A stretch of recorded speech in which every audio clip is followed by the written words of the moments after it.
If you've ever visited porn sites, you know those hot singles near your area ads?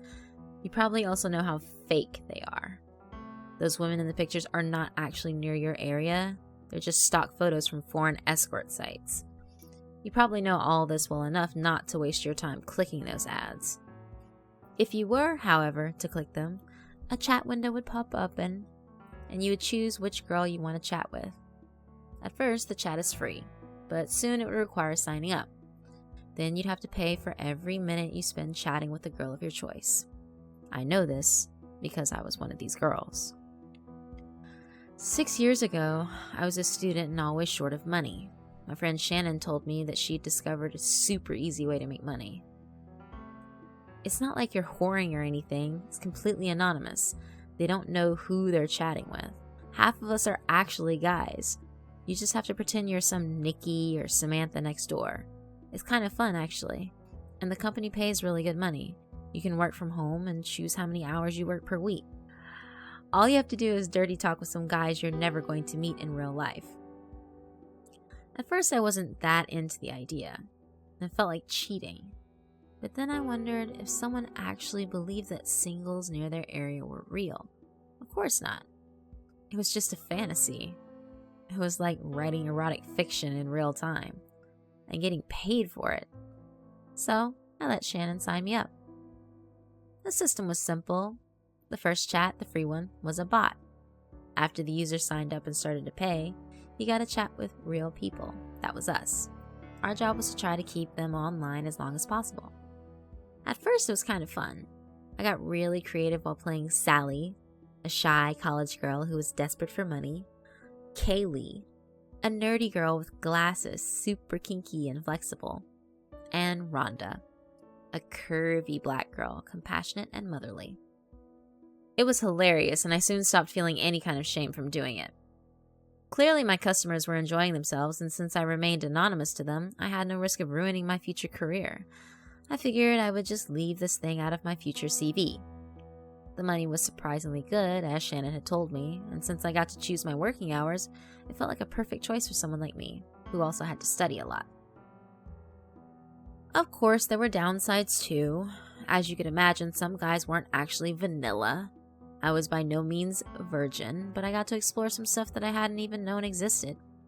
There were the overly violent ones, who wanted to really hurt their partner, or get hurt. Then there were those who wanted me to play a 13-year-old.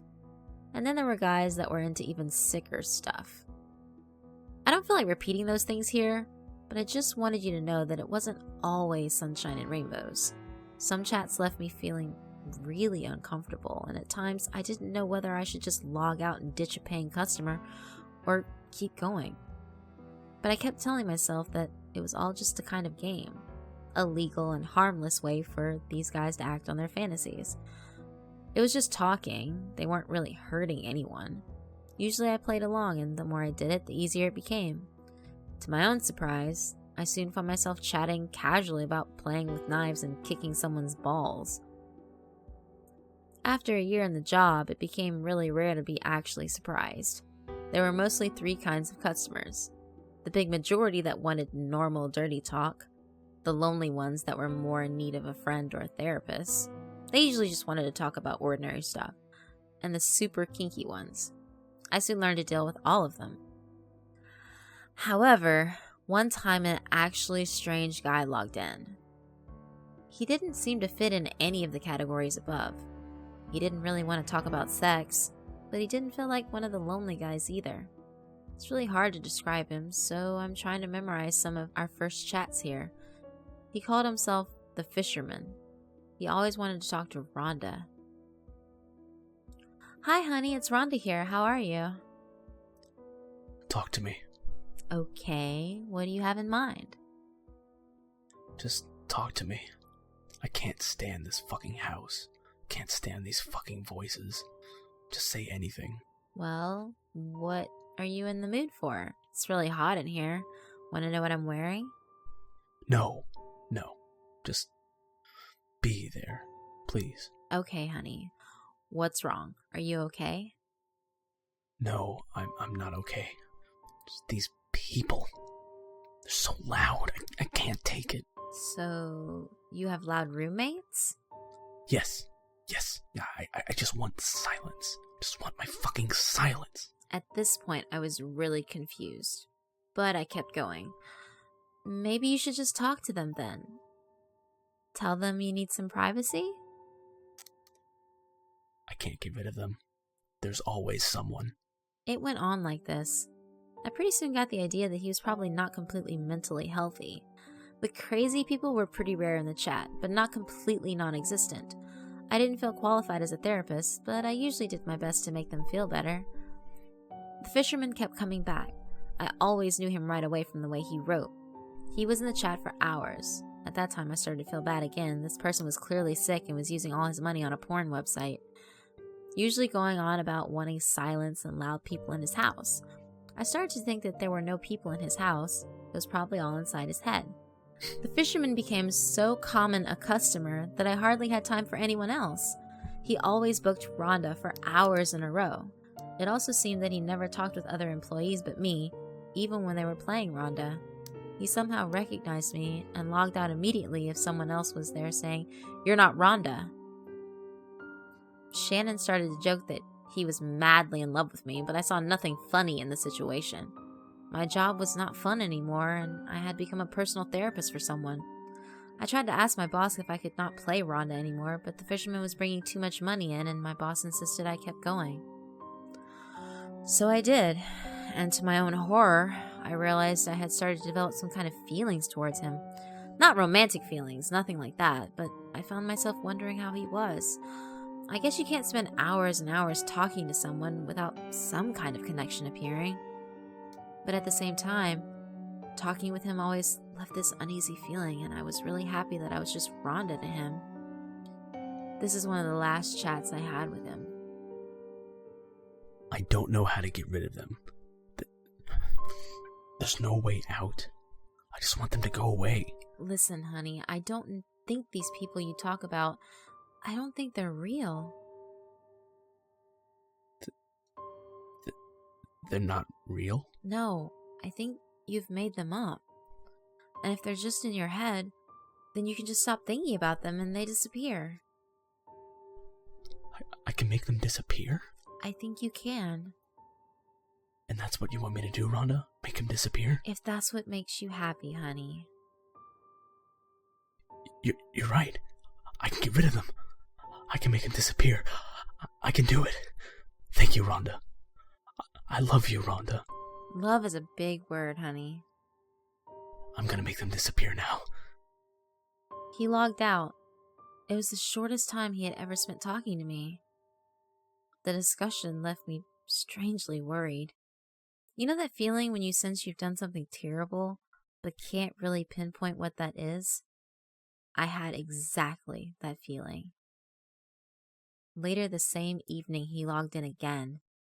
It was the last conversation I ever had with him, and also the last one I ever had there. I quit immediately after it. Rhonda, what have I done? What have you done? Why did you tell me to do it? What? What are you talking about? I was so scared that I completely forgot to play the role. I killed them, like you said I should, and now they're dead. I don't understand. They wouldn't stop talking, and then they wouldn't stop screaming, and I kept on until they stopped, and now there's silence. Now there's finally silence. This is making me really uncomfortable. What have you done? I killed them like you said I should, and now there's blood everywhere. I killed my wife and kids because you told me to. This is all your fault. Stop it. This is all your fault. You did this, and you will pay. You will fucking pay, Rhonda. I will find you, and I will make you pay for this. I'm going to go now. Don't try to escape. This is your fault. You made me do this. This was your plan all along. You turned me on them. You did this. You did this. You. I will find you and make you pay. I logged out. I called Shannon and my boss almost immediately and told them I'm quitting. I told them honestly what had happened and said that under no circumstances could they ever give my identity to anyone. I was really panicking and Shannon had to come to my place to make me calm down. She assured me that there was no way the fisherman could ever know who I was. Even if he were some kind of a super hacker, my real name was nowhere on the site. My boss also assured me that the company was very strict about the anonymity of their employees. Every now and then, chatters contacted them and wanted to know the real names of the people they had chatted with, but the company never gave them out. It was both for safety reasons and because they didn't want to break the illusion. My boss assured me I was perfectly safe and he was sorry that I quit. He asked if I could stay and not play Rhonda anymore, but I was just done. I couldn't stop thinking about the fisherman and whether he had actually killed someone, or was the whole thing just a sick joke? Maybe that kind of shit turned someone on. Shannon said this was probably the case. I followed the news, but there were no homicides that would have fitted. I considered going to the police, but then again, I knew absolutely nothing about this person.